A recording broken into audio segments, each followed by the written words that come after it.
Salve, salve Brasil, muito boa noite, muito bem-vindos a mais um episódio aqui do Café com Ferri. Eu sou o Felipe Corleta, apresentador desse programa. Queria agradecê-los demais pela audiência, agradecer os nossos 1 milhão de seguidores no Instagram.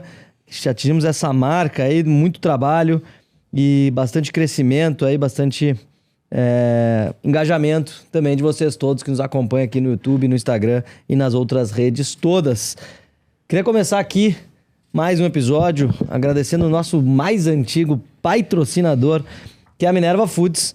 Minerva Foods aí, uma das maiores empresas de proteínas do planeta, e churrasquinho é sempre com as carnes da Minerva Foods. Também a BYD, e a BYD agora é do Brasil. Os carros da BYD produzidos em Camaçari, na Bahia. E se tu quer economizar até 10 vezes no combustível, tem que conhecer um BYD, procura aí a concessionária mais próxima da sua residência para fazer um test drive. Faça um test drive. E um novo parceiro aqui do podcast é a Infinox. Patrocina aí a Fórmula 1, tá com a gente também. Grandes parceiros aí, a Infinox, uma corretora internacional, agora junto com a gente aqui no Café com Ferri. Rafael Ferri, muito bem-vindo.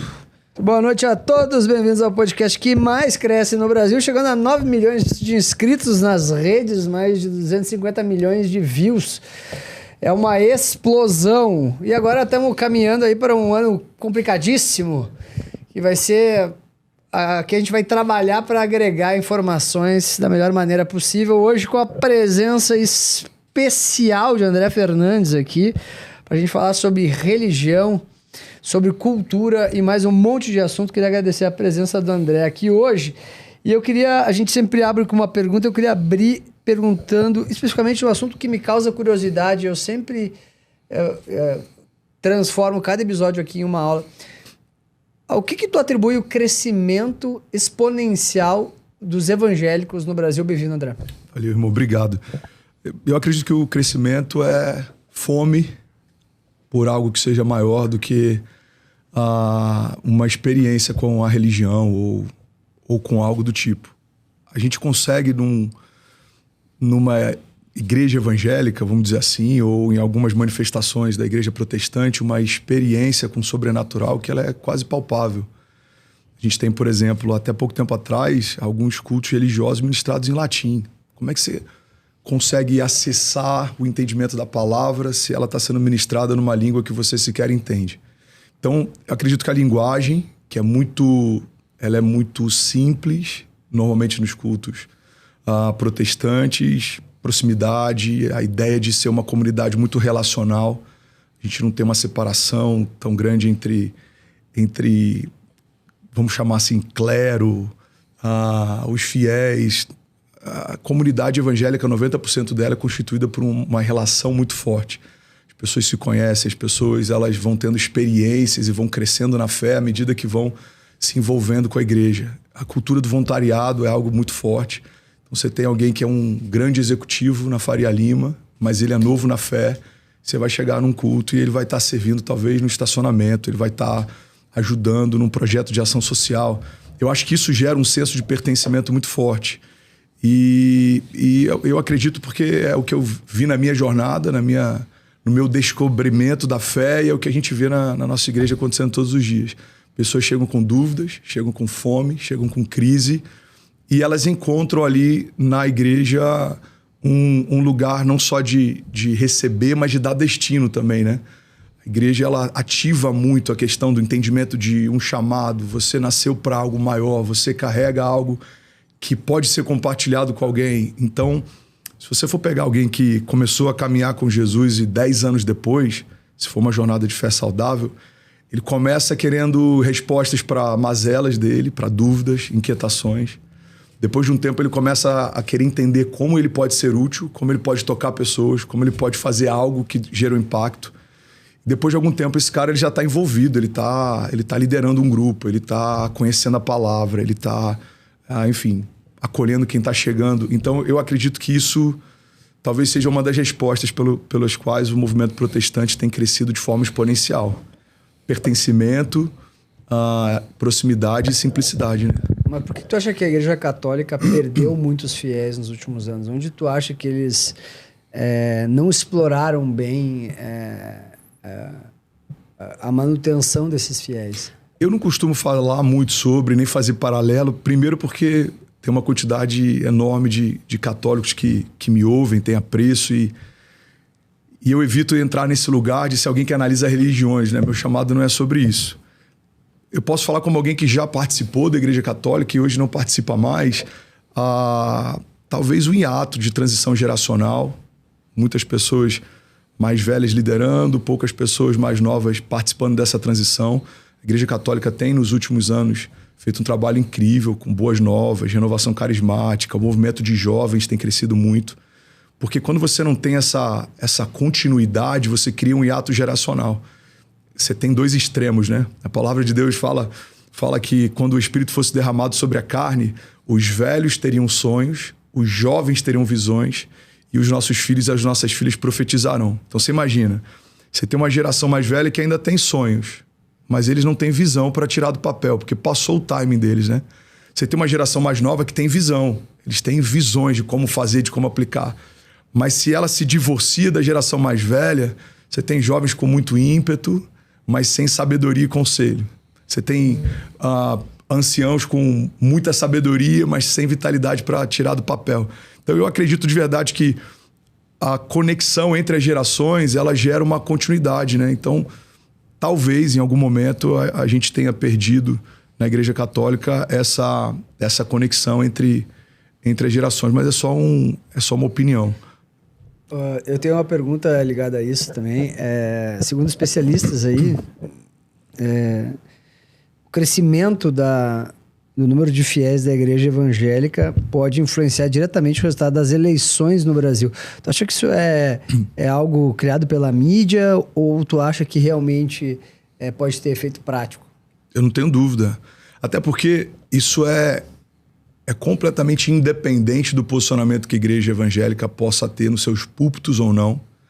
Se você tem uma massa, vamos dizer assim, evangélica, protestante, que o número é cada vez maior, e a gente tem um conjunto de princípios, visão de mundo, ideologia, na hora de votar isso se expressa nas urnas, isso é fato. Então, eu vou dar um exemplo. Eu nunca assumi uma militância política ou algo do tipo. Mas, se você for me perguntar quais princípios fazem mais sentido para aquilo que eu acredito, sem dúvida nenhuma, o pensamento da direita tem muito mais a ver com o que eu acredito do que o da esquerda. Eu acredito no modelo de família tradicional, embora eu não tenha nenhuma responsabilidade ou autoridade para discutir sobre opção sexual de ninguém. Mas se você me perguntar o que eu acredito, se você perguntar como eu gostaria que os meus filhos construíssem a sua história, sem dúvida, seria a partir de uma estrutura familiar tradicional. Eu acredito no capitalismo como sendo um ecossistema em que você consegue pegar pessoas improváveis e, através de muito trabalho, elas desenvolverem algo extraordinário. Elas constroem herança, recebem herança, perdem capital, constroem capital. Eu acho que, se a gente for pegar em todos os lugares onde o socialismo ele foi implantado, a gente não teve um paraíso na Terra. A gente não teve uma resposta social como é prometida pela ideologia comunista. Isso não aconteceu em nenhum lugar. Desde Cuba até, enfim, qualquer outro lugar que a gente for analisar os efeitos do comunismo, eles não são favoráveis. Então, eu acho que é mais ou menos isso. Resumindo a tua pergunta, porque estou falando sobre várias coisas, a gente vai costurando no final. Os evangélicos têm um modo de pensar que se expressa quando votam. Isso é fato. E por conta disso, quanto mais evangélicos, mais forte é a nossa capacidade de definir uma eleição. O governo sabe disso, os políticos sabem disso, a mídia sabe disso, e isso tem afetado muito, né? Não só a política, como a cultura, o jornalismo, o entretenimento. Você imagina, um cristão, ele consome igual o mercado de um não cristão. Ele compra o mesmo combustível para se locomover de alguém que não tem religião. Ele como consumidor, ele é uma parte muito representativa do mercado. No entretenimento, a mesma coisa. A gente vê agora grandes veículos de mídia mudando um pouco a sua grade de conteúdo. E não é porque, de alguma forma, houve um avivamento lá dentro, eles passaram a acreditar que aquilo que a gente acredita talvez seja verdade. eles nos enxergam como clientes ou consumidores, ou enfim. Então, eu acho que é bom a gente deixar essas duas coisas bem claras. Não acredito que a gente está vendo um avivamento em todos os setores e por conta disso eles têm se voltado para os evangélicos. Eu acredito que, de fato, os números estão deixando claro, pelo censo, IBGE, pelo número, redes sociais. Você consegue mensurar que o número é cada vez maior. E na eleição do Bolsonaro, acho que isso ficou muito claro, né? Isso talvez tenha gerado um impacto que já era esperado, mas eles não tinham ideia que seria tão grande como foi. Mas, André, tu acha que Jesus Cristo era de esquerda ou de direita? Cara, na época não tinha nessa polarização para a gente entrar nesse debate, né? Jesus ele não veio falar sobre política, até quando ele é questionado em relação a isso, e o contexto em que há o questionamento é justamente para deixar ele numa saia justa. Ele pergunta, a face de quem está na moeda? E aí dizem, de César. Então dê a César o que é de César e dê a Deus o que é de Deus. O que ele está deixando claro é o seguinte, o governo da terra pertence aos homens. Eu vim falar sobre um governo superior, que é o reino dos céus. Então a gente precisa ter esse entendimento muito claro.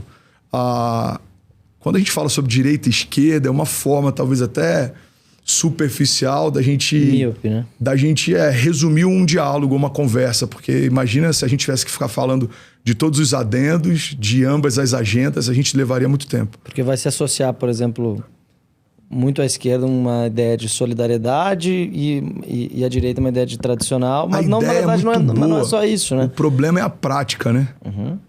A gente fala de uma ideia de solidariedade. Vou dar um exemplo aqui, eu não sou um conhecedor de história política, tá? Mas eu li algum tempo atrás sobre Fidel Castro, Che Guevara. Cara, pelo que eu li, o Fidel, ele era apaixonado por Coca-Cola, né? Não podia vender em Cuba porque era uma marca que exaltava a cultura capitalista, mas não podia faltar nos aposentos dele.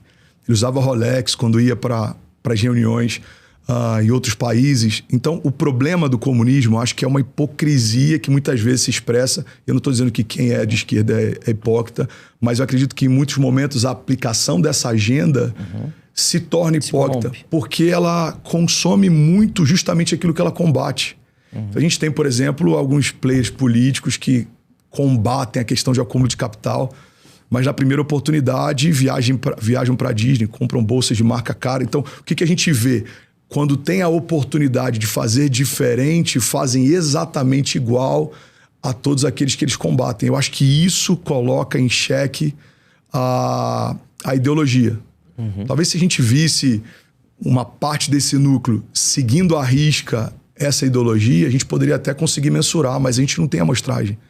Em grande parte, eles acabam consumindo exatamente o que combatem e acabam se tornando exatamente o que eles julgam os outros de serem. Então, acho que esse é o problema.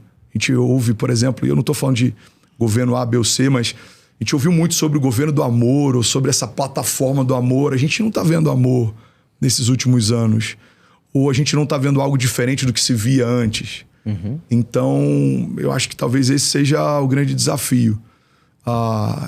E sobre a tua pergunta em relação a Jesus ser de direita ou de esquerda, ele nunca se atentou, perdeu tempo discutindo sobre pessoas ou sobre comportamentos individuais. Ele sempre trouxe uma ideia geral, né? Então, o reino de Deus os princípios do reino de Deus são.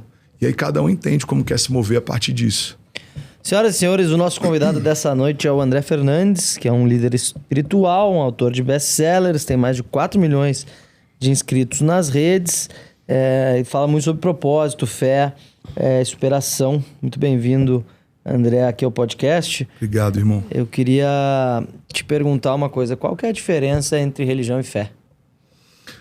Cara, o conceito original, vamos dizer assim, de religião é justamente propor uma ponte entre a criação e o Criador. Religião vem de religar, então é reconectar a criação com o Criador.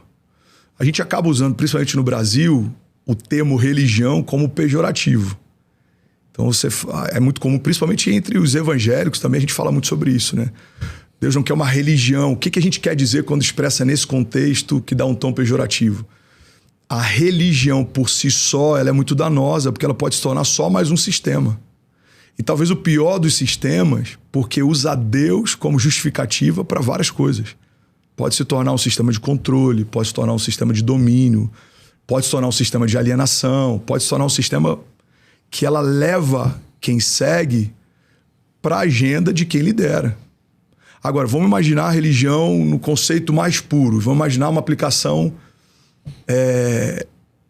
pura da religião. O que é a religião? A religião é uma construção de uma agenda que fala a respeito de pessoas que querem ter um encontro com o sobrenatural, de pessoas que querem caminhar segundo princípios bíblicos, de pessoas que querem se submeter à vontade do Criador, de pessoas que querem crescer na fé, que querem entender mais a respeito de si, a respeito do propósito. Então, assim, a religião no conceito puro seria isso. O que é fé? A fé, a Bíblia diz que é tratar coisas que não são como se já fossem. A fé, ela é uma dinâmica criativa, positiva.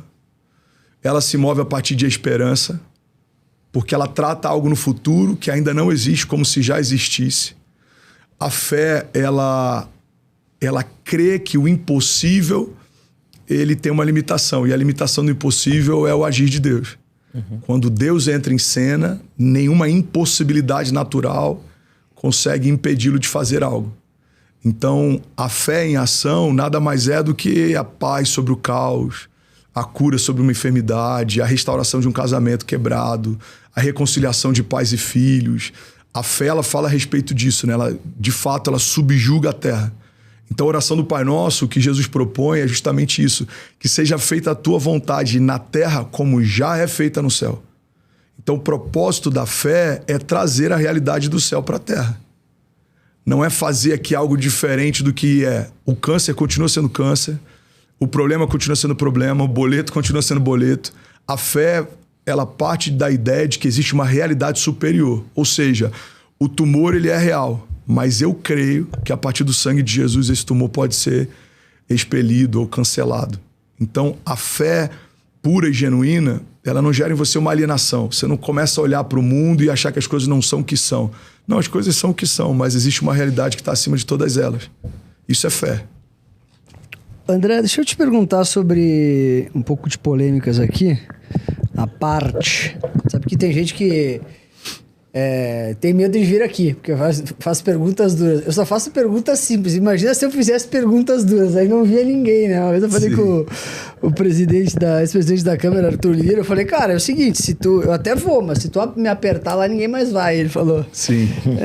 Eu quero falar sobre a tua saída da Lagoinha, né? Que é uma igreja referência no Brasil, e tu era junto com o fundador, eu acho, né? O líder, um dos líderes mais importantes.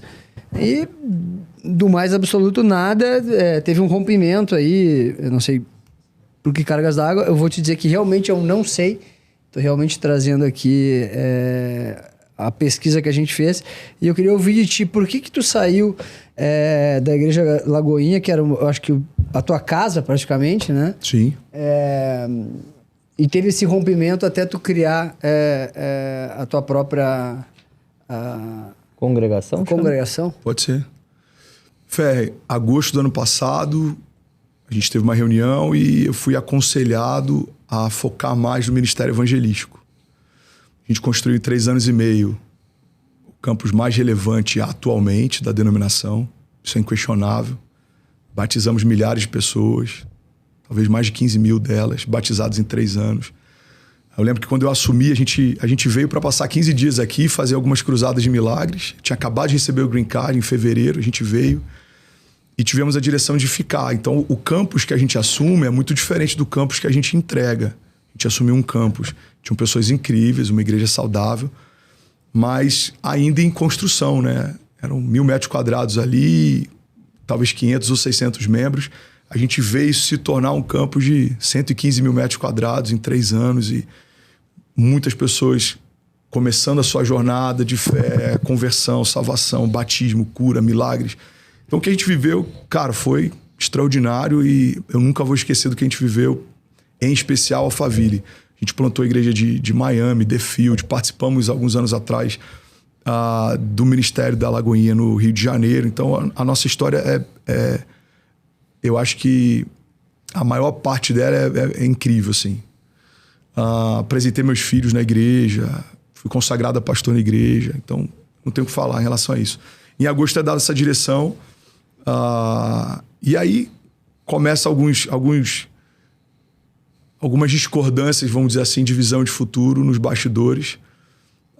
Não acho que vale a pena entrar nesse mérito, a não ser que em algum momento fosse muito necessário, mas eu acho que não edifica, vai deixar dúvidas, pontas soltas. Eu acho que a discussão disso não acrescenta a ninguém. Mas para resumir muito, quando chega em novembro, talvez, do mesmo ano, eu e minha esposa, a gente tem um entendimento que nosso tempo acabou, não era tempo de permanecer. A única certeza que eu tinha é que eu nunca mais abriria uma igreja na vida. Isso para mim estava muito claro, assim. Eu lembro de uma conversa que a gente teve, para quem não acredita no profético, talvez isso aqui vai ser loucura, mas tá eu e minha esposa no quarto e eu falo para ela, amor, eu nunca mais na minha vida abro uma igreja. Eu nunca mais na minha vida planto uma igreja. Eu só quero servir as igrejas que já existem. A gente tem que procurar um pastor aqui próximo.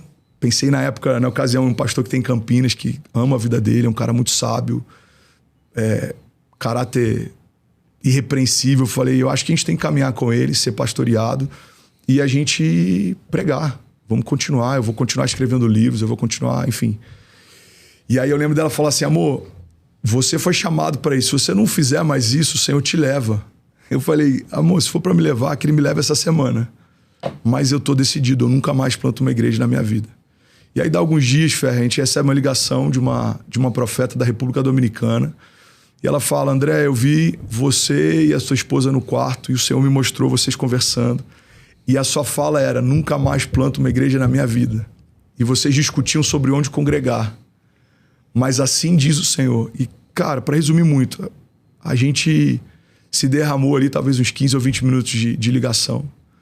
E depois daquela ligação eu me senti liberado para pensar sobre. Porque a transição, cara, é algo tão louco que você se sente até culpado, julgado de pensar em construir algo que faz parte do teu chamado desde que você se entende por crente. Então eu vou dar um exemplo, tá? É como se você saísse de um business de comunicação ou de algum projeto. Em algum momento você se sentisse culpado de estar sonhando e fazer de novo algo como esse podcast ou como tudo que você está construindo aqui. É muito difícil você desassociar alguém que tem uma genética, vamos dizer assim, de criação. Cara, eu fui chamado por Deus para criar.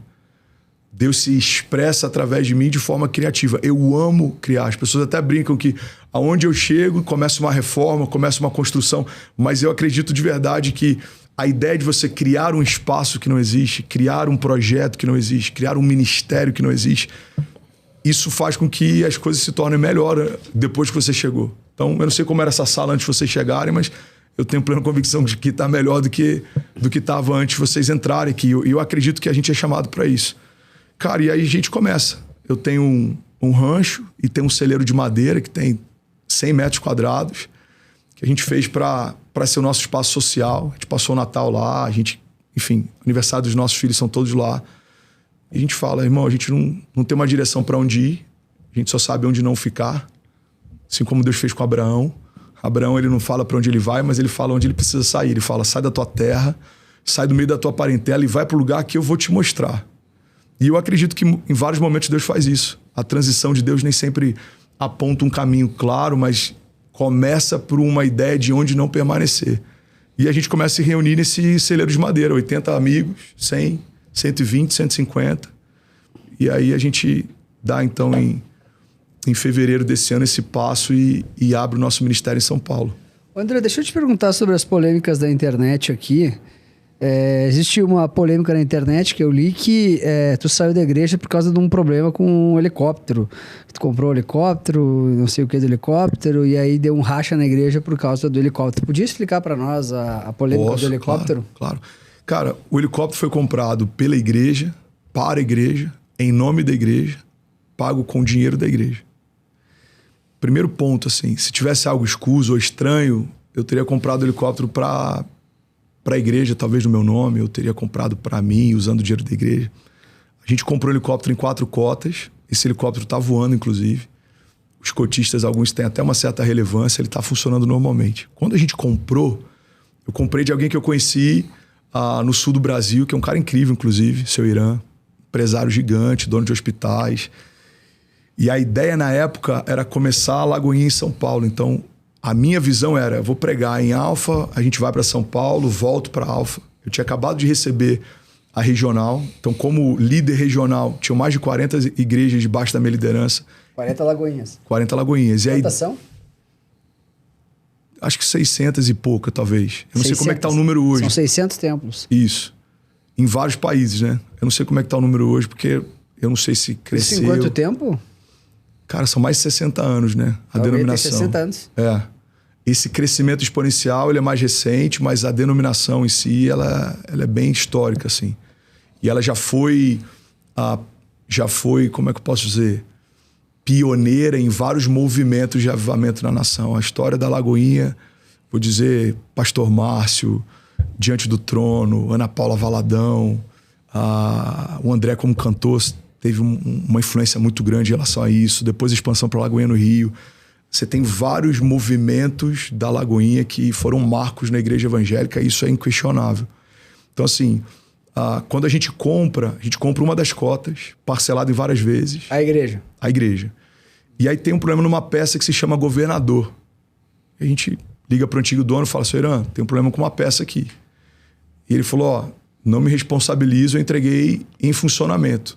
Na verdade, no voo de teste, quando chegou em São Paulo, já acusou essa peça. Ele falou, deve ter sido o piloto, deve ter sido alguém que fez o teste, mas estão dizendo aqui que normalmente esse tipo de defeito ele acontece com o tempo, não é no primeiro uso indevido. Não me responsabilizo. E aí a gente vai falar com a empresa que fez a vistoria de pré-compra, que é muito comum na aviação, você tem uma vistoria de pré-compra e todos os itens eles são avaliados. E eles falam, não identificamos na época da vistoria, a gente também não se responsabiliza.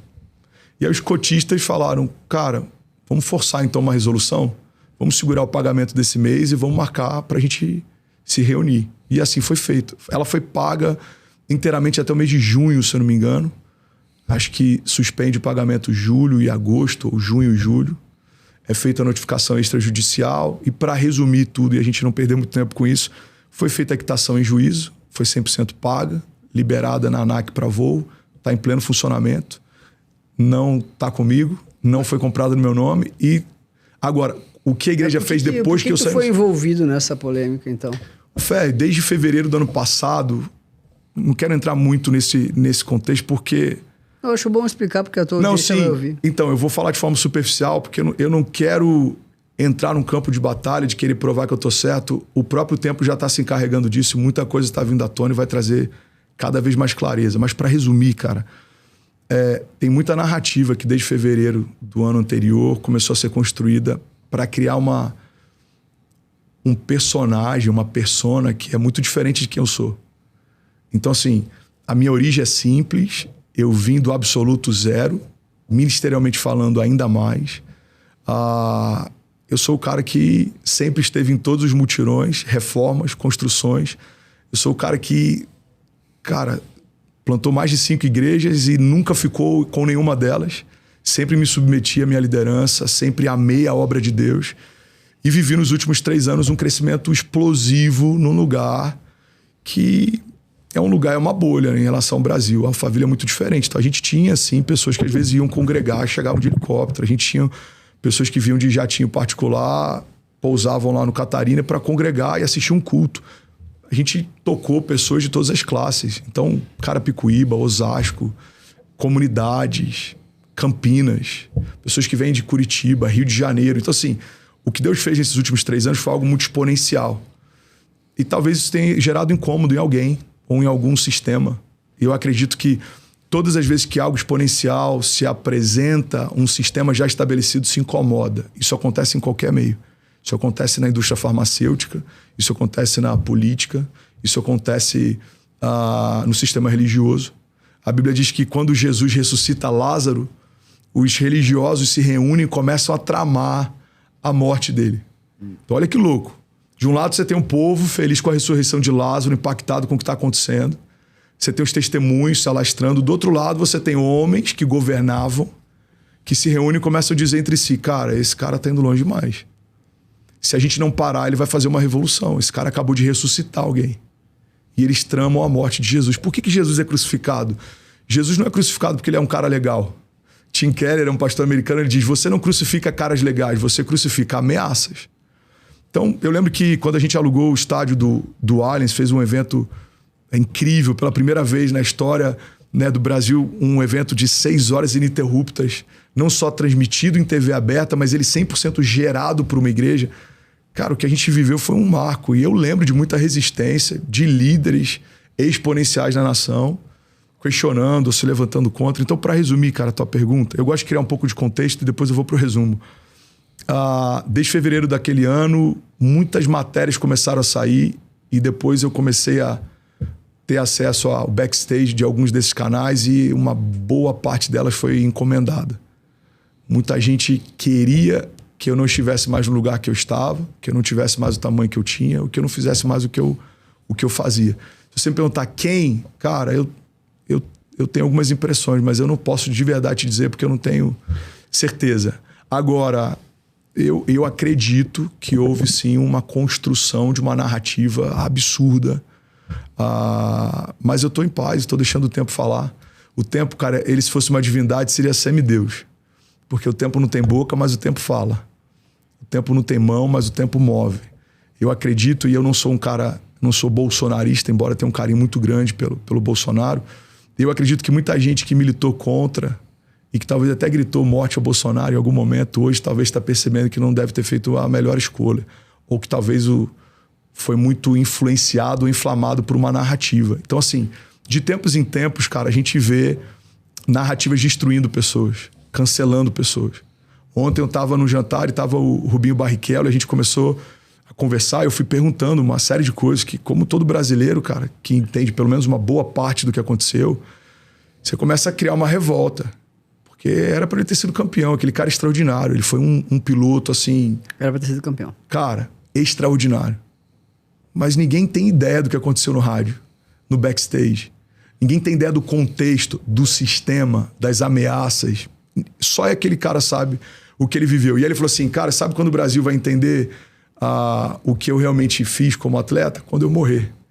Eu falei, Rubinho, não dá pra esperar tanto, irmão. Você precisa falar, você precisa compartilhar. A gente quer ouvir. Fica aqui o convite para Rubens Barrichello contar essa história aqui. Eu acho que seria incrível trazê-lo aqui.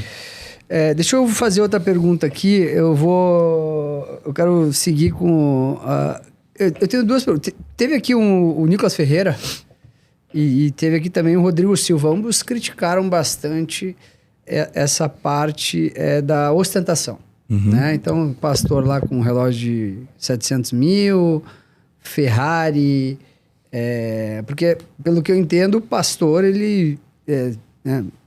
me corrija se eu estiver errado, a maioria, grande parte vive do dinheiro da igreja, ou não?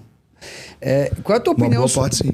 Qual é a tua opinião sobre o cara usar um relógio de 700 pau, um carro de 2 milhões, dessa parte mais de marca, dessas coisas? Até o Rodrigo Silva e o Nicolas criticaram bastante. Qual é a tua opinião sobre isso? Cara, eu concordo.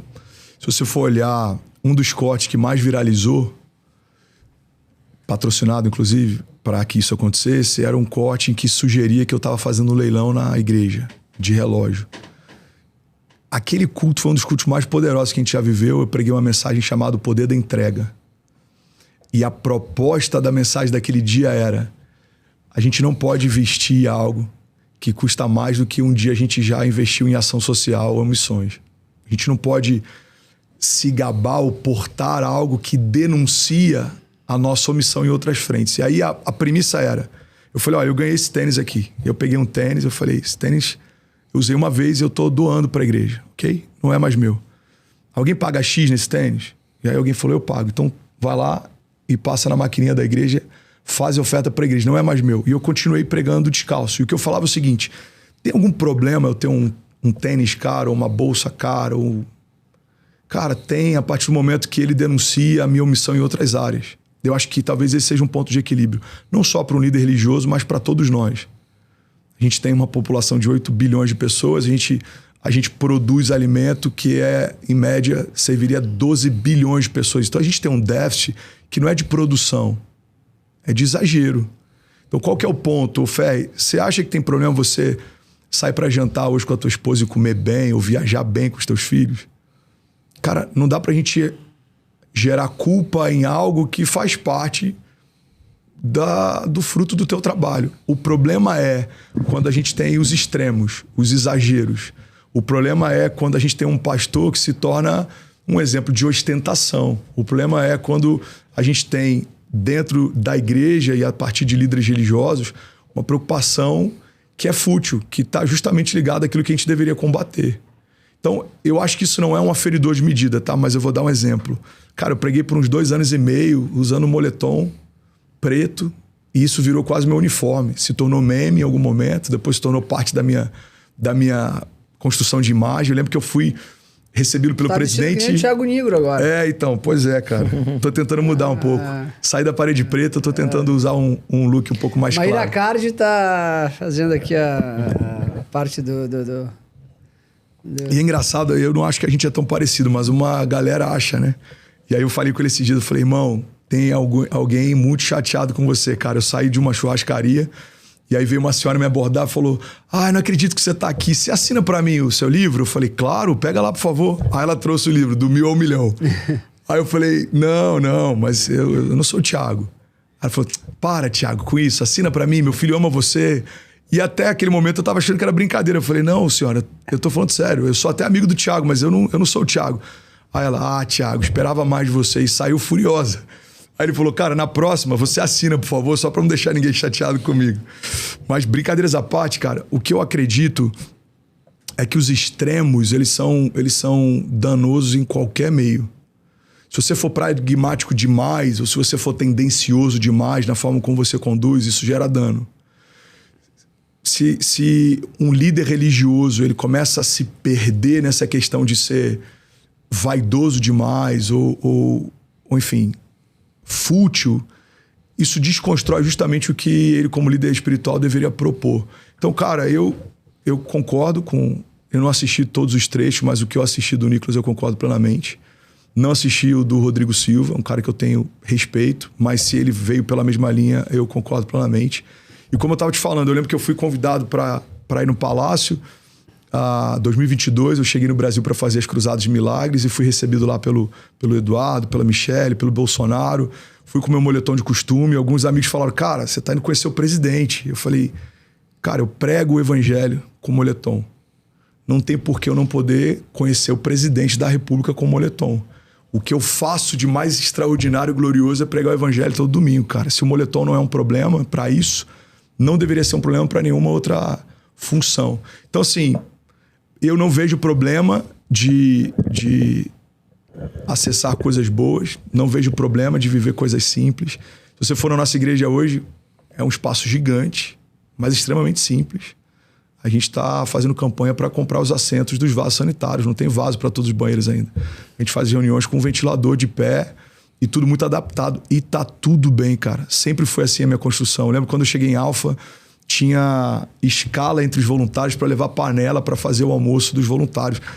Eu nunca tive um começo luxuoso em nada. Eu nunca recebi nada por herança. Eu nunca recebi nada pronto. Eu sempre tive que construir do zero, em todas as áreas da minha vida. E eu acho extraordinário ver o crescimento de Deus e as coisas tomando forma, e as coisas ganhando outro volume. Então, eu penso assim, em relação a isso, Ferri, a gente agora deve começar a pregar em outras cidades. Vou entrar num carro, vou dirigir algumas horas, vou pregar e vou voltar para casa. E se em algum momento a gente tiver mais igrejas, e se em algum momento precisar de uma logística, e se em algum momento a gente tiver que usar helicóptero para isso, eu também não vejo problema. Eu acho que o problema é quando a gente começa a acessar algumas coisas que deveriam ser por um propósito maior só para um consumo fútil. Ô André, uma das principais críticas que se faz, né, essas novas igrejas que cresceram muito, ou até mais antigas, é de transformar a fé num business, né? Explica pra gente o que acontece com a doação ou com o dízimo que o fiel paga lá.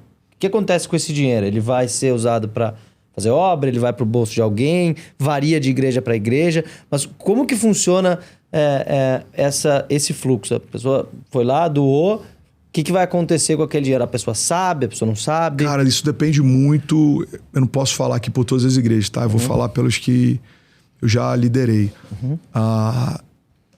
o número de pastores sérios é infinitamente maior do que o número de pastores que não são. Uhum. O número de igrejas saudáveis é infinitamente maior do que o número de igrejas que não são. Uhum. O que acontece é que às vezes o erro de alguns se torna a vitrine do todo. E assim é em vários segmentos e setores. Quando alguém faz uma oferta, um dízimo, isso vai para uma contabilidade. Você tem relatório de tudo. Vou falar pelo menos do que eu sempre participei e liderei. Então a gente tem um conselho, você tem um conselho fiscal, você tem um conselho em algumas igrejas deliberativo. Então você tem pessoas que administram. Eu, por exemplo, nunca administrei. Eu nunca tive um aplicativo de nenhuma conta da igreja no meu celular. Eu nunca fiz um Pix pela igreja para nenhum fornecedor ou para ninguém. E eu sempre achei saudável manter essa separação para que isso me desse isenção. Então vou dar um exemplo. Acabou um culto, contabilidade é feita por empresários que são voluntários. E isso gera muita lisura no processo. Então vou dar um exemplo. Se o Ferri começar a congregar lá na igreja e ele quiser ser voluntário, se não tiver nada que desabone a conduta dele, ele vai ser um dos caras que vai estar participando da contagem, dos relatórios, pelo menos 3 pessoas fazendo isso junto, para que não tenha nenhum problema nesse sentido. Dá para ter problema, André? Dá, como em qualquer lugar, irmão. Ninguém casa para ser traído, mas tem pessoas que fazem juras de amor e fidelidade no altar e quebram na primeira oportunidade. Dá para ter problema? Dá, porque é gente. O problema é dado por gente. Eu acredito que a igreja de Jesus ela é pura, ela é poderosa, mas o problema é que quem lidera ela até que Jesus volte são os homens. E a gente tem uma série de desafios e debilidades. Então, assim, no contexto geral, você tem uma contabilidade, você tem os relatórios, a gente presta contas para a Receita Federal, você tem que fazer a indicação disso e tudo. Quais são as principais linhas de custo assim, da igreja? É novas obras, é projetos? Depende da igreja. Eu vou dar um exemplo. Em Alfa, a gente tinha um aluguel de 1,3 milhão. Começou com 160 mil. Quando eu aluguei a parte da direita, a gente vai para mais 50 mil metros quadrados, 600 mil de aluguel. Depois a gente aluga a outra parte, aí outra expansão, mais 700 mil de aluguel mensal. Você tem uma folha de... A gente chegou a ter quase 400 funcionários, colaboradores e fornecedores, né, contratados indiretos. Mas por que isso, André? Porque passavam mais de 20 mil pessoas por semana. Porque você tinha quase 3 mil alunos no seminário teológico. Porque você tem 1.500 crianças no Kids. Então você tem 3 mil voluntários treinados. Então você tem centenas de pessoas servindo. Você imagina, você vai entrar num culto de domingo, você tem voluntários do estacionamento que vão te receber, da recepção, que vão te encaminhar para o lugar que você vai sentar, da intercessão, que estão orando antes do culto iniciar e oram até que ele finalize. Você tem consolidação, que vai abraçar quem teve a decisão por caminhar com Jesus. Você tem pastores, você tem líderes, você tem o time de louvor, você tem um backstage que é gigantesco. Você tem ação social, você tem aulas de batismo, curso de capacitação, curso para homens, curso para mulheres, curso para restauração de identidade, curso para cura emocional, auxílio, inclusive até em relação à gestão financeira, para famílias saberem lidar com finanças. Cara, a igreja, uma igreja saudável, ela é uma estrutura social extraordinária. Ela é um ecossistema que gera uma equidade entre os fiéis que é extraordinário. Talvez em nenhum outro lugar do mundo você tem um CEO de empresa sendo liderado pelo porteiro do prédio que a empresa dele fica, a não ser uma igreja. A igreja, ela proporciona isso, porque independente da tua jornada lá fora, é óbvio que existem exceções da forma de lidar e não vamos entrar nesse mérito, mas se você é novo na fé, você vai ser discipulado por alguém que é maduro na fé. E tanto faz o cargo que esse cara ocupa lá fora, quanto ele ganha, ou talvez até o nível que ele tem de estudo. Talvez intelectualmente ou academicamente esse cara tem uma história que é empobrecida, mas ele conhece os evangelhos, a palavra, ele tem experiências com Deus, ele tem lastro. Então a igreja, cara, eu acredito que a agência do céu na terra é um lugar de transformação, de impacto social, é um lugar de liberação de destinos, é inquestionável a forma como a igreja salva vidas, ajuda pessoas.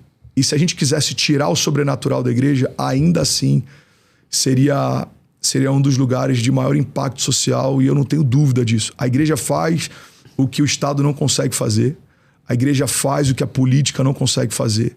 A igreja entra em lugares que às vezes nem o Estado consegue entrar. Então, assim, eu sou suspeito para falar porque eu fui salvo pela mensagem do evangelho dentro de uma igreja, numa comunidade pobre, de um lugar completamente cercado pelo tráfico. Cara, eu me encontrei na igreja, eu conheci a minha esposa na igreja, eu crio meus filhos na igreja, eu carrego todos os testemunhos de pessoas que me ouviram a partir de uma pregação na igreja. Então eu amo a igreja, cara. Agora, cada igreja tem um tamanho. Tem igreja que tem um foco mais missional, a maior parte do investimento delas vai para missões. Tem uma igreja que tem um foco mais comunitário, ele quer ser relevante no bairro. Então, você tem pessoas com mercados solidários, você tem projetos sociais de impacto extraordinário, fundações de arte, de cultura. Tem igrejas que elas têm um impacto evangelístico maior, que é o meu caso. A minha veia, ela é muito mais evangelística. A gente fura muitas bolhas. Pessoas que não se imaginavam parando para ouvir uma pregação, elas começam a se sentir desejosas disso, e quando vai ver, elas começam a se encontrar na fé e começam a querer congregar e participar. Então, como o meu foco é muito evangelístico, a gente acaba tendo uma construção ministerial muito voltada ao espaço de culto. Então, quando as famílias vierem, como que a gente recebe? Quantas salas a gente tem do Kids? Como que a gente vai consolidar? Para que lugar a gente vai levar as pessoas que querem conhecer mais? O seminário bíblico, a escola bíblica. Então, eu acho que vai muito de igreja para igreja. As igrejas, elas são históricas. Você tem o movimento protestante como uma revolução que acontece a partir de uma matriz católica. A igreja primitiva começa a partir de Cristo, Atos 2, derramamento do Espírito, mover nos dons, sinais, maravilhas. A igreja é perseguida, você tem a perseguição de Nero, incendeiam uma parte da cidade, culpam os cristãos para que haja animosidade entre os cidadãos e os cristãos. Você tem então uma perseguição, se escondem, são crucificados, sacrificados, empalados, perseguidos, se escondem, cultuam de forma subterrânea. Até que em algum momento a igreja começa a ter tanta força que a política começa a se abrir para ela. E aí você tem a fusão, talvez tenha sido o grande marco problemático da história da igreja, é a fusão entre o Império Romano e a Igreja Católica. Até então a gente tem uma igreja que é católica apostólica, ou seja, uma igreja de todos os povos a partir de um mover apostólico. E em algum momento ela se torna Igreja Católica Apostólica Romana. Então ela se torna a religião oficial de Roma. E aí você tem, cara, uma série de camadas e momentos da história da igreja. Perseguição, Santa Inquisição, cobrança de indulgências, novas doutrinas. Os padres não foram, em toda a história da igreja, por exemplo, não faziam voto de castidade. Os padres tinham família, tinham filhos. Em algum momento um papa institui essa mudança. Você tem várias... A história da igreja ela é muito densa, ela é muito longa. Agora, se a gente for tirar tudo que é do homem na igreja, o que sobra? Sobra o santo, o que é sacro. Sobra os testemunhos, sobram os momentos da história que a igreja ajudou pessoas a estarem de pé. E eu acredito que o momento da igreja hoje, ela é de um crescimento pujante porque o mundo está doente, cara. Segundo o OMS, até 2030, cada 10 pessoas, 7 vão ter algum problema de disfunção emocional. Então você imagina, cada 10 pessoas que você conhece, 7 vão estar enfrentando algum problema, seja de pânico, seja de síndrome, seja de ansiedade extrema, depressão, pensamento suicida. E a igreja tem sido um lugar de refúgio e de paz para muita gente. Então, a igreja é isso. Administrativamente falando, é como qualquer outro ecossistema que tem aluguel, fornecedores, pagamento, salário. Enfim, é uma estrutura, cara. Eu nunca consegui pagar nenhum aluguel de nenhum prédio que a gente estabeleceu numa igreja com abraço e oração. Ninguém nunca aceitou. A gente sempre precisou pagar com dinheiro. O combustível dos geradores se paga com dinheiro. O lanche do kit se paga com dinheiro.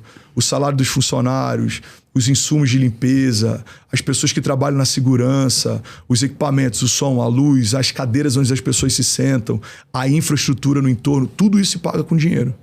Então, eu acho que é uma questão lógica. Tem uma boa administração? Tem. Tem pessoas com má administração? Tem. Como tem qualquer outra área da sociedade. Mas isso não desqualifica a igreja. Eu acredito que isso não coloca em xeque se faz sentido estar em uma igreja, fazer parte de uma igreja. O que eu acho que é um bom conselho é, cara, se você quer membrar numa igreja e essa é uma dor, procure entender as entranhas da igreja que você quer membrar. Procure entender como ela lida com isso. Procure entender como ela se move a partir disso.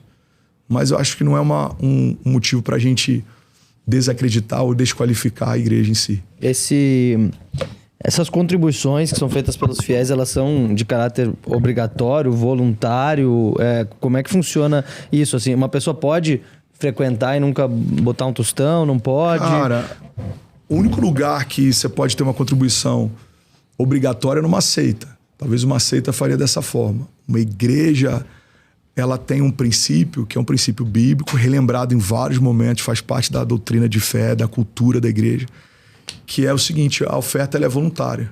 Uhum. Então Paulo diz: cada um faça segundo propôs no seu coração, não por constrangimento. Jesus, em outro momento, ele fala: olha, o meu pai ama quem dá com alegria. Então qual que é o princípio da oferta? A oferta é algo que você entrega de forma voluntária porque quer. Então eu vou falar, cara, e que o Senhor me pese a mão se eu estiver mentindo. Eu falo isso diante de Deus. Eu nunca visitei extratos da igreja e eu não sei quem dizima ou não dizima, quem oferta ou não oferta. A única forma de eu saber é se alguém disser. Se o Fé falar: pastorzão, fiz uma oferta lá, cara, doei um gerador para a igreja. Eu vou saber porque o Fé falou. Mas de forma geral, eu sempre tive uma conduta de não saber para que isso não afete a minha lida. Então, você pode ter alguém que é extremamente rico na tua igreja e esse cara nunca ajudou em nada. Você pode ter alguém que é anônimo e talvez extremamente simples, mas ele é extremamente engajado. E costuma ser assim: as pessoas mais simples são as que mais se envolvem, são as que são mais fiéis, que mais se preocupam em ver a igreja tirando projetos do papel. Então, é muito comum você ver alguém que leva o filho no Kids, vê que o Kids não está como poderia estar e ele quer ajudar. Então, vou ajudar com o piso, eu quero ajudar com a reforma, É muito comum as pessoas simples e anônimas serem a base forte de construção da igreja. Mas é isso, cara, é voluntário. Cada um oferta se quiser, da forma que quiser, com o valor que quiser. E isso é desde o tempo de Jesus, na verdade, desde antes, né? Ô André, me fala, eu tenho uma dúvida. Eu vi que na Lagoinha lá tinha uma área VIP. Por que tem que ter uma área VIP na igreja? Cara, nunca teve uma área VIP, a gente sempre teve uma área de convidados, né? Se chamou área VIP por conta, enfim, porque isso viraliza e aí esse corte acabou se tornando viral também. Mas acho legal falar sobre isso, cara. É porque as pessoas não entendem, né? Eu, por exemplo, não sou da igreja. Eu não consigo entender que na igreja, que é um lugar para agregar todo mundo, tenha um lugar onde tem uma área VIP ou área para convidados. Sabe quando você entenderia, Fé? Se você Neymar. for... Se você for... O Neymar for lá, daí acaba e estraga. Cara, aconteceu isso com... Como é que é o nome da namorada do Vini Júnior? Na Virgínia. Não, aconteceu isso com a Virgínia. Não sei se vocês viram, ela foi numa missa numa igreja católica, ela não conseguiu orar. Você lembra dessa cena ou não? Não. Ela de olhos fechados, orando. Procura depois, quem tiver curiosidade, você vai achar com facilidade. E quando ela abre os olhos, tem uma multidão de pessoas filmando ela orando, tirando foto. Cara, eu acho que isso é um abuso em um dos ambientes que deveria ser mais preservado. E olha que louco isso, cara. Eu tive em Miami 2019, talvez. Não, 2017. Enfim. E eu fui numa conferência em que estava o Justin Bieber. Ele estava sentado na fileira de trás. Cara, eu lembro que a gente estava lá filmando a conferência. E aí, quando eu tô filmando, vem o segurança, ele me adverte. Falei, eu não vou filmar ninguém, cara. Só tô filmando a conferência. E aí, um dos líderes, no final do culto, me falou, cara, a gente precisa preservar o ambiente de culto para quem é publicamente exposto, porque é um dos poucos lugares que esses caras conseguem ter paz. Tempos depois, teve uma situação de paparazzi seguindo o Justin Bieber na saída do culto, e a citação dele foi: o único lugar na terra que eu consigo encontrar paz é dentro da igreja. Por favor, não roubem isso de mim. Então, vou falar do conceito e da ideia, tá? Podem ter variações e aplicações diferentes. Mas desde que eu me conheço por crente, sempre houve uma área reservada para pastores, convidados, sempre. E eu vejo como zelo. Tem pastores que usam isso como vaidade, moeda de troca, óbvio que tem. Como tem pastores que levam políticos no púlpito para orar por eles de forma genuína, e tem pastores que levam políticos no púlpito porque isso faz parte de um arranjo político. Irmão, tem de tudo. Agora, eu posso falar pela motivação com que a gente construiu. Cara, vamos imaginar que você fosse... Eu não sei como é quando você caminha nas ruas, porque eu nunca caminhei na rua com você. Eu sou tranquilo. Mas vamos imaginar que fosse um caos, tá? Aí você fala, André, cara, tô com uma crise no meu casamento. Eu amo a minha esposa, não quero separar. irmão, eu acho que eu vou no teu culto esse domingo, preciso de ajuda. Eu falo, claro, Ferre, vai lá. Aí você entra com teus filhos, você começa a ser assediado, pessoas começam a chamar você, você quer orar, meu irmão, e tem gente tirando foto, selfie com você de olho fechado. Tem gente entregando currículo, pedindo ajuda, tem gente pedindo oferta. Meu irmão, você consegue uma cesta básica? Você imagina a loucura que é? Porque, na verdade, a ideia de você ter uma área reservada para quem é publicamente exposto não é para diferenciá-los, é justamente para que eles consigam cultuar como uma pessoa comum. A ideia é essa. A maior parte deles, o desejo deles é, cara, eu quero pelo menos na igreja poder ser alguém comum. Eu quero pelo menos na igreja poder entrar, orar, ouvir a palavra e sair me sentindo uma pessoa comum. Então, para resumir muito, cara, a ideia da área de convidados sempre foi essa. Acabaram nomeando como área VIP e ok. O ponto é, não criamos, eu não criei, faz parte da cultura da igreja ter uma área reservada para convidados. Mas nem toda a igreja tem área para convidados para celebridades. É óbvio, 99% das igrejas não consegue furar essa bolha e tocar essas pessoas. Então é muito fácil, às vezes um líder religioso falar, eu acho um absurdo, né? Minha igreja nunca teve para celebridade, mas nunca entrou uma pessoa publicamente exposta. Ele nunca teve a oportunidade de furar essa bolha e pregar para eles. Então assim, quando a gente olha para Jesus ele janta na casa de Zaqueu. João Batista começa a ficar em dúvida se de fato ele é o Messias. Ele está preso e ele chega para os discípulos e fala, pergunta para ele se de fato ele é o Cristo que aguardávamos. Porque João Batista está preso e os relatos que ele começa a receber de Jesus são relatos de quem está do lado de fora.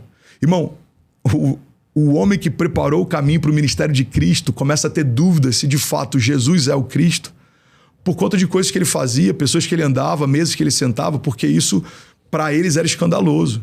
Então a gente olha para a pessoa de Paulo, ele vai falar com o imperador, ele tem acesso a pessoas que são pessoas diferenciadas. Você pega, por exemplo, o centurião que pede para que Jesus ore por um servo dele que está doente.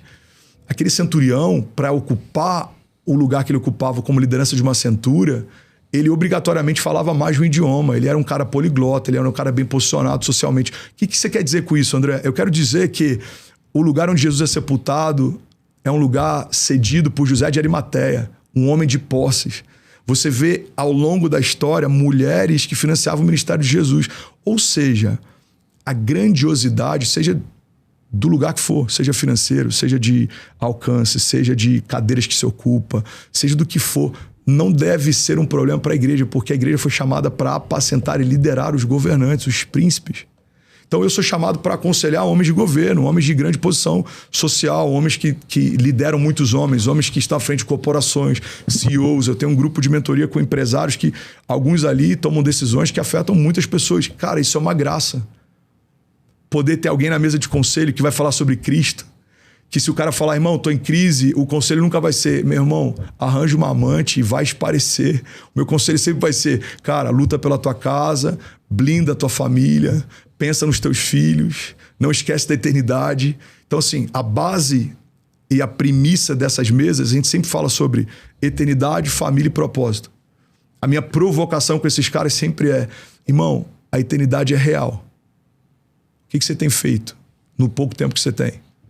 A tua família é um presente. Como é que você está zelando pelo maior presente que você já recebeu?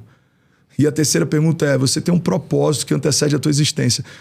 O que você está fazendo pelo teu propósito? Porque no final não é só sobre dinheiro, não é sobre herança, não é sobre status. Você não pode passar dessa terra sem ter feito nada por alguém maior do que você fez por você. Então, assim, eu acredito, Ferre, falando sem hipocrisia aqui, cara, e sem falsa modéstia, porque eu acredito que o excesso de humildade é a pior das vaidades. Nem toda igreja vai conseguir tocar todos os públicos, mas eu fico muito feliz quando eu vejo cada um dentro da sua porção, tocando aqueles que ele conseguiu ter acesso. Tem igrejas na comunidade que acessam pessoas que eu não consigo acessar. Tem igrejas em lugares, talvez, muito envolvidos com política, que acessam políticos e a gente não consegue acessar. Tem líderes que tocam celebridades, tem pessoas que tocam pessoas comuns, tem pessoas que tocam anciãos, pessoas mais jovens. Cara, essa é a multiforme graça. Cada um dentro da graça que recebeu, fazendo o máximo que pode para que todos possam ouvir. Paulo diz, olha, eu me fiz de todos para poder pregar o evangelho a todos eles. Então Paulo está dizendo, com os gentios eu uso uma linguagem que os gentios entendem. Com os judeus eu uso uma linguagem que os judeus entendem. Quando eu estou no meio de um panteão de outros deuses, Paulo fala, como é que eu vou falar de Jesus aqui, cara? Ele encontra uma imagem que eles eram tão pagãos que eles tinham uma preocupação. Vai que a gente se esqueceu de algum Deus, vamos fazer uma imagem para o Deus desconhecido. Paulo ele chega e fala, eu vim falar sobre o Deus que vocês adoram sem conhecer. Eu vim revelar a vocês quem é o Deus desconhecido. Cara, isso é extraordinário. Agora, no dia de hoje, isso seria escandaloso. É como se eu fosse pregar no Planalto, ou em algum lugar, e eu usasse o exemplo de algo na política para estabelecer a minha mensagem. As pessoas vão falar, se vendeu. É mais do mesmo. Deixa eu só dar um exemplo, desculpa te interromper por isso, Ferri. O termo apostólico, por exemplo... Eu nem comecei, Deu aquela respiradinha. Você nem deixou eu perguntar. Aquela respiradinha antes de perguntar. Perdão por isso, mas só para não perder esse contexto. O termo apostólico que é utilizado não é um termo que é criado pela igreja.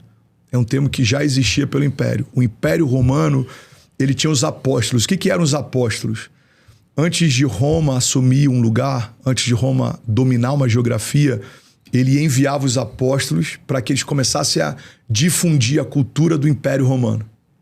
Então você imagina, da noite para o dia o Império domina aquele lugar, cara, você tem um choque, você tem rebelião, você tem revolta. Agora, você começa a ter elementos da cultura, da culinária, do folclore, da história sendo disseminado aos poucos. Moeda também, né? Da moeda. Quando Roma acessa aquele lugar e domina, aquilo ali já estava dominado culturalmente. Faz sentido? Quando o evangelho propõe um mover apostólico, ele está usando... isso nas universidades. Pois é. E está tentando fazer nas igrejas evangélicas hoje também. Diga-se de passagem. Então, quando o evangelho propõe o termo apostólico, o que ele está dizendo? Vocês precisam acessar os sistemas e implantar a cultura do reino de Deus. Vocês precisam implodir o sistema da terra a partir da cultura do reino de Deus. Como se faz isso? Da noite para o dia? Não. Você começa a falar sobre o reino de Deus as bem-aventuranças, feliz é o homem que teme ao Senhor. O que Jesus faz, ele começa a propagar os princípios do reino, isso depois se torna imparável. A igreja, ela é imparável. Tem um historiador judeu chamado Flávio Joséfo, e ele relata em um dos livros históricos, que não é um livro religioso, ele diz: cada gota de sangue de um cristão que cai na terra é como uma semente do evangelho. A igreja, quanto mais perseguida, mais forte se torna. Então o que acontece é o seguinte, irmão. A gente precisa invadir o sistema. O problema é que uma boa parte dos pastores, quando consegue acessar o sistema, se encanta com o sistema. O cara foi chamado para ser conselheiro de político, ele acaba se prejudicando em arranjos políticos. Ele foi chamado para tocar celebridades, agora o cara está mais fútil do que a maior das celebridades. Esse é o grande problema. Agora, eu queria propor, se alguém tiver curiosidade para isso, analisa a minha jornada. Se não quiser pegar os últimos anos, analisa os próximos. Analisa a minha conduta com a minha esposa, com os meus filhos, a minha construção, a minha mensagem, os frutos. Analisa o meu histórico. Analisa o que a gente vai fazer nos próximos 10 anos. O impacto que a gente gera, a quantidade de pessoas que são salvas e se existe coerência no que eu prego, no que eu vivo ou não.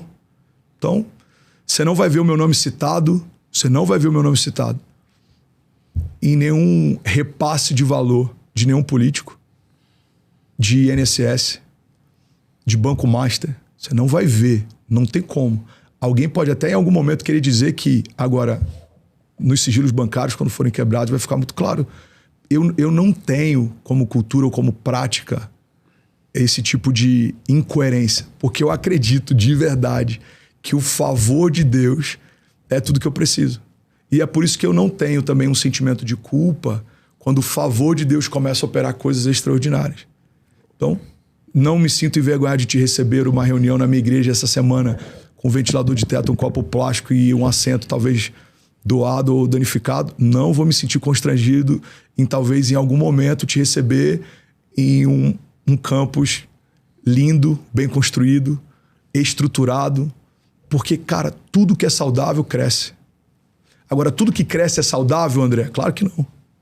O câncer cresce, cara, e cresce rápido. As crises crescem rápido. Você pega, por exemplo, a percepção de uma recessão financeira gera um impacto sobre a economia de uma nação maior do que o problema financeiro em si. Tem bancos que eles quebrariam se uma notícia de que eles não estão num bom momento fosse solta. Talvez o momento econômico do banco nem era tão ruim, mas todo mundo tentando sacar e colocar em xeque a liquidez do banco pode ser o que de fato vai fazê-lo quebrar. Então, o ponto é, cara, eu acredito de verdade que nem tudo que é saudável, nem tudo que cresce é saudável, mas tudo que é saudável necessariamente precisa crescer. Eu quero te fazer uma pergunta sobre... eu tenho acompanhado nas redes sociais e eu até pontuo com o time aqui que muita gente que trabalha com redes sociais está entrando para a igreja. Uhum. E, cara, me parece suspeito, porque como é que a pessoa pode identificar se realmente aquela pessoa está realmente entrando na fé e a pessoa entra na fé e já começa a ofertar alguma coisa para esse novo público que está usando da fé, né, para ganhar dinheiro? Como que as pessoas... A gente tem uma audiência aqui, 99% acima de 35 anos. Aqui, o podcast acho que mais velha audiência no Brasil, de longe. Boa. A maior ênfase do meu público é isso aí. Como é que a gente consegue identificar, tu que trabalha com isso, quando alguém está usando a fé não para a coisa correta, para a coisa errada? Que é mais parecer ser um cristão ou devoto do que efetivamente ela está sendo. Para poder vender, para poder se eu vejo isso, cara. Ter pertencimento assim, eu fico realmente grupo, bastante impressionado com isso. O que a gente tinha antes como dublê de rico, talvez agora seja o sabor crente, é isso que você quer dizer, né? Ok. Cara, primeiro, não dá pra gente medir motivação, real motivação. O único que consegue ler motivação, obrigado, amigo, é o próprio Deus. Eu ouvi uma coisa de um pastor antigo que isso marcou para sempre. Ele dizia que coração do homem é terra que ninguém anda. Então, assim, cara, eu não sei dizer se o teu diretor criativo aqui começar a congregar numa igreja e postar que tá indo todo domingo no culto, eu não consigo te dizer se de fato ele teve um encontro real com Jesus ou não. E eu não fui chamado para isso. E eu acho que esse é o grande problema quando a gente começa a se colocar num papel de juiz. Já há um juiz. A Bíblia apresenta Jesus em alguns momentos como um advogado fiel e em outros momentos como um justo juiz. Ele é advogado e ele é juiz. Ele nos defende e intercede por nós, é o único intercessor entre a criação e o Pai. A Bíblia diz que ele está sentado à destra do Pai, mas ele também vai julgar vivos e mortos. Então, se eu não fui chamado e se o Evangelho não me dá autoridade para me colocar nem no papel de advogado, nem de juiz, qual que é o papel que eu estou? Irmão, eu sou réu. Pela graça, eu estou de pé. Porque ele pagou a minha sentença, eu sou livre. Então, quem é o homem sem Cristo? Na nossa doutrina de fé. Ok? Se você não crê, muda nada. Mas para quem crê, quem é um homem sem Cristo? Cara, ele é quebrado, pobre, cego, sujo, nu, é incapaz, é limitado, o coração é enganoso, é vaidoso. Todas essas verdades fazem parte da natureza humana. A gente é vingativo, a gente é vaidoso, a gente compara. Então, se você pega, por exemplo, o que a Bíblia propõe como as obras da carne e o fruto do Espírito, cara, as obras da carne fala a respeito de todas essas expressões. Orgia, maldade, malícia, cobiça, isso é obra da carne. Agora, qual que é o fruto do Espírito? O fruto do Espírito é domínio próprio, mansidão, bondade, benignidade. Então, entende uma coisa, Fé? Nascer de novo, segundo o que a gente crê, entregar a sua vida para Jesus de forma genuína, não propõe que os pensamentos maus deixam de existir. A proposta é que agora eu entro em guerra com eles. Não é que você se tornou alguém inerente às vontades da carne, mas a proposta é que agora você é governado pelo Espírito e você não vai ceder às obras da carne. André, isso é para sempre ou pode tropeçar? Cara, Davi tropeçou, o homem segundo o coração de Deus tropeçou. Você pega a história de Pedro negou. Então, assim, não dá pra gente garantir que a gente não vai errar. A gente vai errar, irmão, a gente é humano. Só que a premissa do Evangelho propõe um arrependimento. Ou seja, cara, eu errei, mas eu não posso me sentir confortável com a ideia de continuar errando. E aí tem um ponto importante. A diferença entre pecado e iniquidade. Pecado é um erro pontual, que ele precisa gerar arrependimento, temor.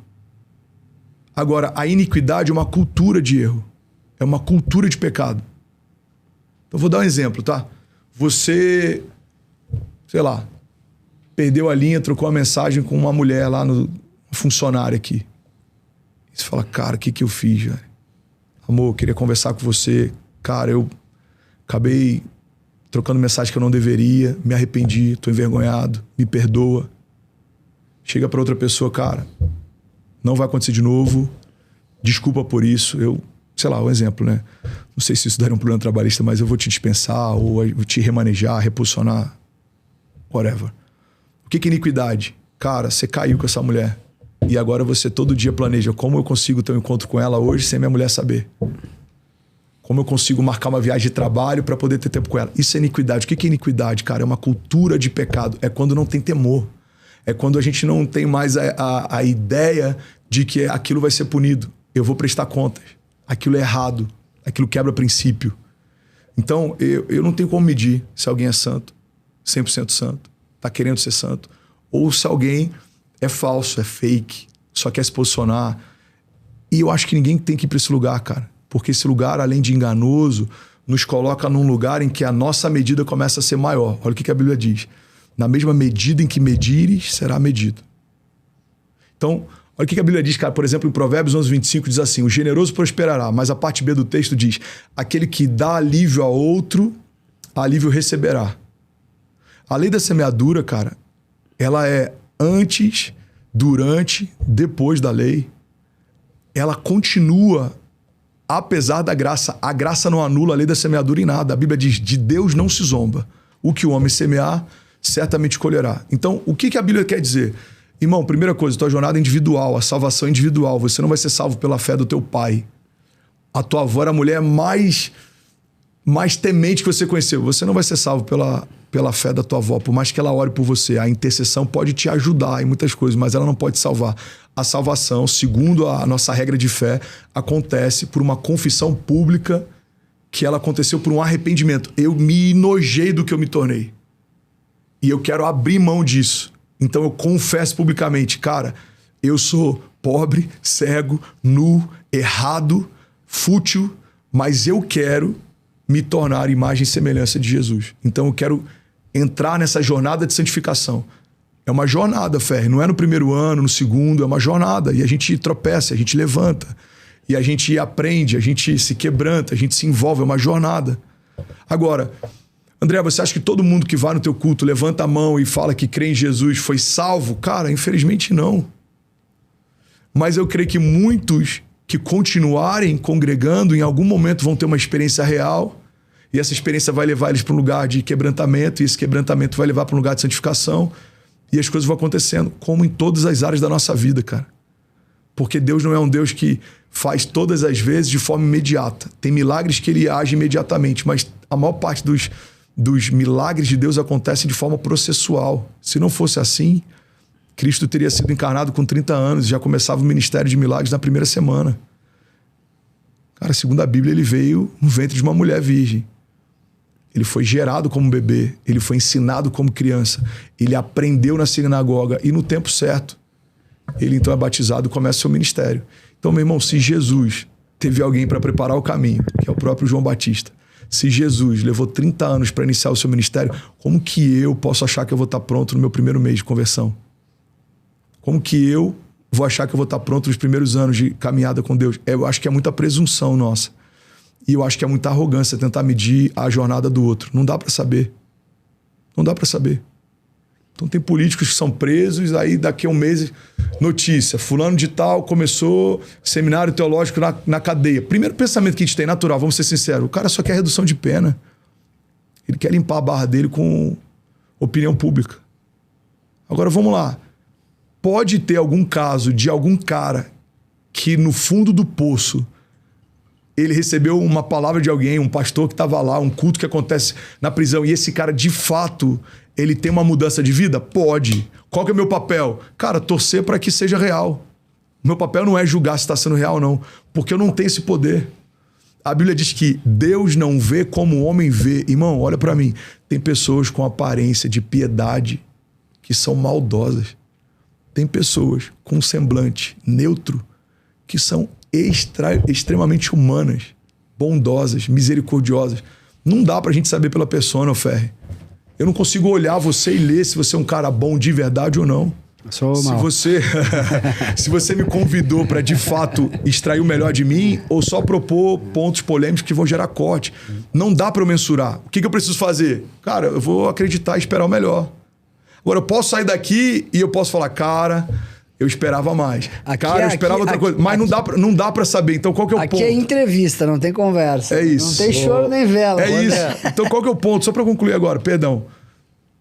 Cara, vamos celebrar ou pelo menos ficar neutro. Mas eu acho que atacar não ajuda ninguém. Aí uma pessoa que você conhece se batizou. Aí você tira um print e manda para um conhecido. Mano, tu viu que absurdo? Que a fulana do RH se batizou. Deve ser piada, né? Essa menina tava na chopada mês passado. Cara, não dá para saber se da chopada ao batismo houve um arrependimento genuíno ou não.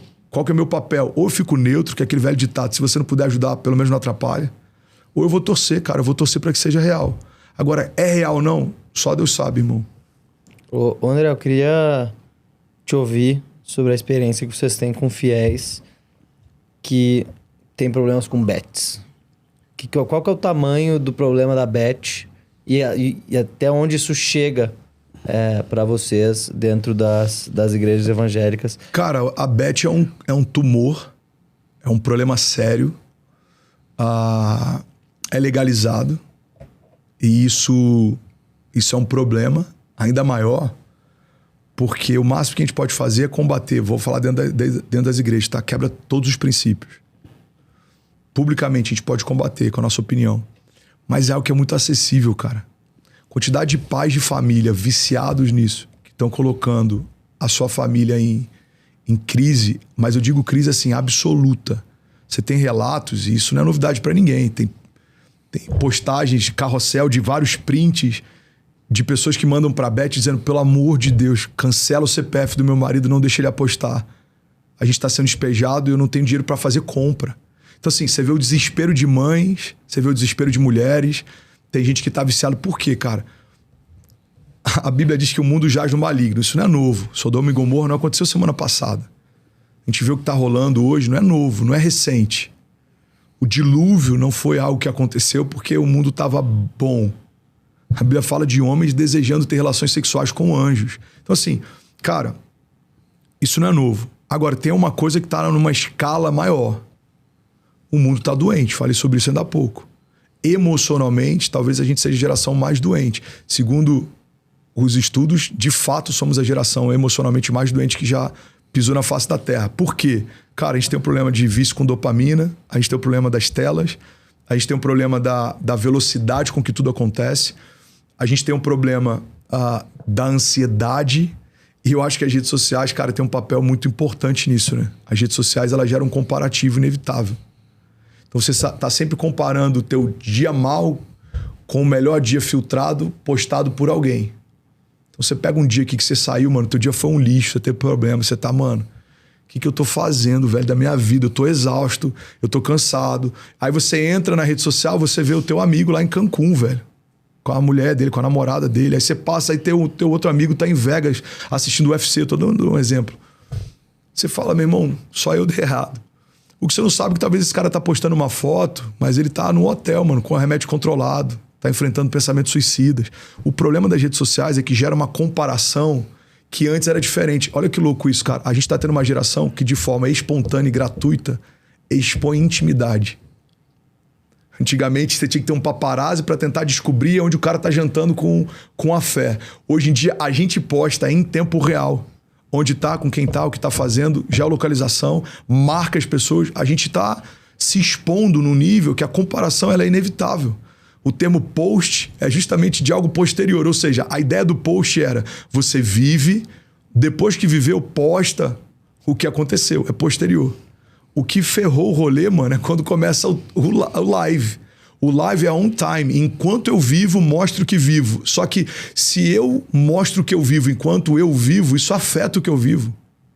Então uma coisa é eu estar com a minha esposa jantando, outra coisa é eu estar toda hora mostrando enquanto janto. O jantar é diferente, a relação é diferente. Faz sentido? Então, resumindo, cara, você pega uma geração extremamente doente, viciada em dopamina, com uma série de crises existenciais, emocionais. Você tem um joguinho, cara, que te dá dopamina num nível absurdo, com uma falsa sensação de recompensa imediata, que é outro desafio da nossa geração. A nossa geração tem uma crise com recompensa imediata. Cara, esse é um problema sério. Cara, você pega baby boomers, por exemplo, qual que era a premissa dos caras? Meu irmão, você tem que buscar... Se um baby boomer fosse te aconselhar, ele ia falar, você tem que buscar estabilidade financeira, um trabalho de carteira assinada, comprar uma casa própria, e é isso. Por quê? Porque a geração deles, cara, viu transição política, guerra. Os caras viram muro de Berlim, muros sendo levantados, derrubados, viram homens sendo empossados, depostos, um mundo de cabeça para baixo, Guerra Fria. Quando os caras vivem isso, o que eles falam de conselho para a geração seguinte? Meu irmão, procura estabilidade. Aí você tem uma geração, os mileniais, que foram criados com essa ideia de estabilidade. Qual que é a revolta dos caras? Irmão, eu quero liberdade. Eu quero fazer o que eu quiser. Eu quero trabalhar num lugar que a dinâmica é diferente. Eu quero liberdade. Então, onde é que a gente está? Eu acho que a gente está no meio de uma crise geracional por excessos de liberdade, de estímulos. E a gente, meu irmão, a gente precisa de uma tábua de salvação. Eu acho que a tábua de salvação para a nossa geração é o detox. Então, por exemplo, uma coisa que eu assumi, e eu não estou dando aula sobre, tá? Até porque eu estou num processo, mas eu assumi a ideia de que preciso estar offline com quem está longe para eu conseguir estar online com quem está perto. Então, hoje, se eu estou num jantar de amigos, eu posso olhar uma vez ou outra se tem uma emergência dos meus filhos ou algo assim, mas eu estou aqui. Porque se a gente não vigiar, você está conversando o tempo inteiro no celular, você está vivendo as coisas o tempo inteiro com a cabeça em outro lugar, você está sempre ausente do lugar que você está presente. E aí, irmão, o que a gente pode fazer para tentar melhorar isso? Cara, detox. Vamos desacelerar um pouco, vamos ressignificar um pouco, vamos procurar alguns lugares de respiro emocional. A Beth, meu irmão, eu acho que é a expressão de uma geração doente emocionalmente, porque todo excesso revela uma falta. Agora, o que a Beth está gerando? Cara, um inferno, velho. Um inferno. Tem diferença de Beth para cassino? Eu não sei, porque eu não fiz estudos, tá? Então não vou falar aqui, que eu posso estar falando uma besteira, mas analisando de forma muito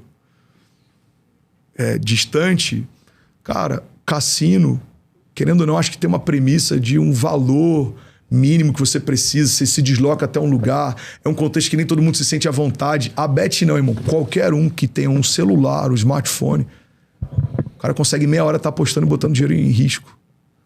E aí tem a questão que não dá pra gente falar, porque eu não sei se de fato mas que os sistemas são viciados, então o cara vai ganhando pra ele achar que aquilo ali é legal, até que ele faça uma aposta maior e começa a perder. Claro que é. Então, é complexo, mano. Ô André, qual é o teu sonho grande? Cara, vou falar, vai parecer piegas. Meu sonho grande é terminar bem. Eu quero terminar bem. Meus filhos tendo a alegria de estar perto. Meu nome não precisa nem ser tão bem falado, até porque no lugar que eu estou, na posição que eu ocupo como ministro do Evangelho, é difícil conseguir esse lugar sempre, mas pelo menos não ter um lastro ruim. E conseguir, cara, viver o meu chamado plenamente. A Bíblia diz que melhor é o final das coisas do que o início delas. Não é sobre começar bem, muita gente começa bem, é sobre terminar bem. Então Paulo, ele diz, olha, eu concluí a carreira, guardei a fé. Paulo está dizendo, meu irmão, eu fiz o que eu pude fazer, eu me doei o quanto eu pude doar, eu plantei as igrejas que eu pude plantar, eu preguei para quem eu consegui pregar e agora eu vou descansar. Então o meu sonho grande é esse. Agora, sonhos que eu tenho inerentes a esse, cara, eu quero pregar para o maior número possível de pessoas. Eu quero ter a oportunidade de escrever livro que as pessoas queiram ler. Eu quero poder, cara, preservar essa graça de falar e as pessoas querendo ouvir o que eu falo. Eu quero conhecer mais de Jesus. Eu estou num momento legal. Eu vivi a maior crise da minha história nos últimos 6 meses. Lidando com difamação, narrativas, mentiras, traição.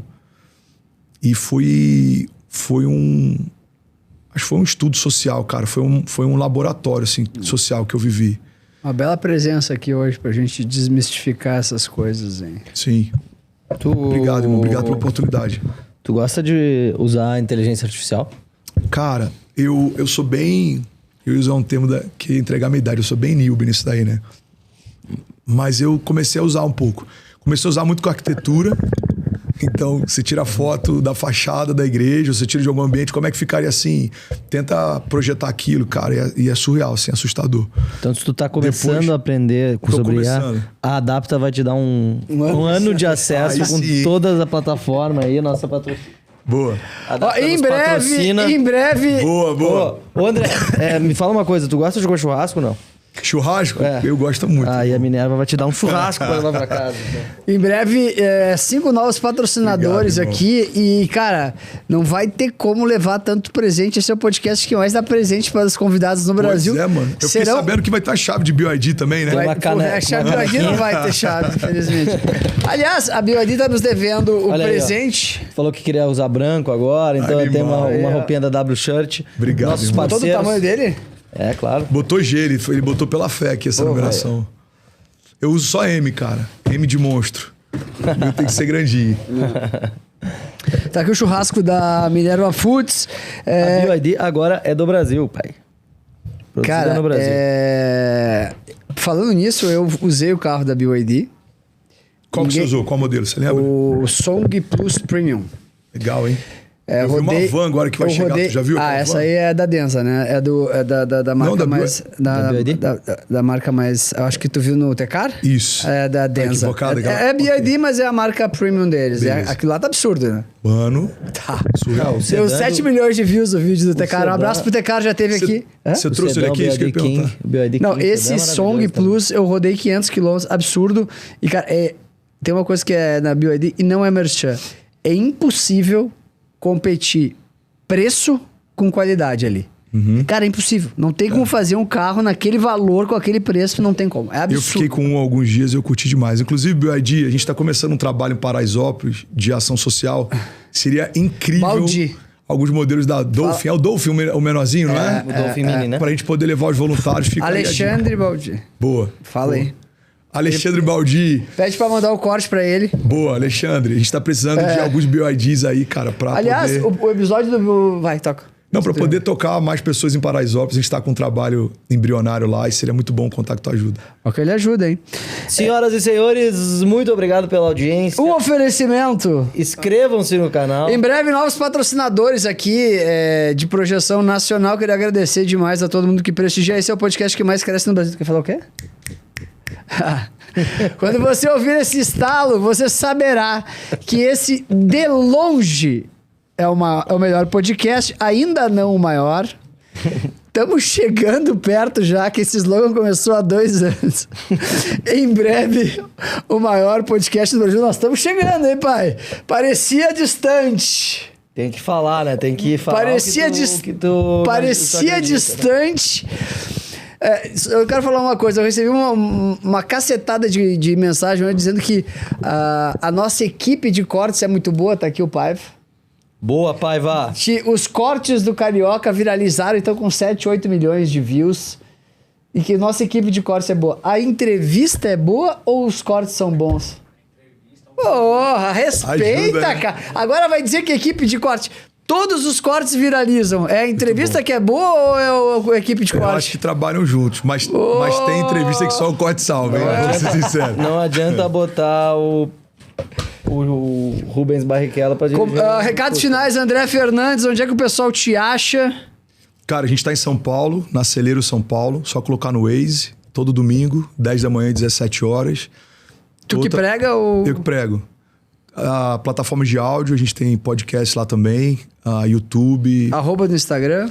Cara, o meu arroba é andrefernandes.fc e da igreja é arroba Celeiro São Paulo. Por que o AFC? Oficial. Na época, o meu já tinham pego e foi o que deu. Queria agradecer demais a sua audiência. Se você odiou esse episódio e é um dos nossos funcionários de carteira assinada, o famoso hater, por favor, coloque em todos os grupos de WhatsApp, mande para os amigos e a família. Esse que é o podcast que mais cresce no Brasil, de longe o melhor. Ainda não uma hora, em breve, o maior podcast do Brasil. Grande beijo a todos, Um até o beijo, próximo. até a próxima quarta-feira às 19 horas. É o nosso compromisso. Beijão, até a próxima. Valeu.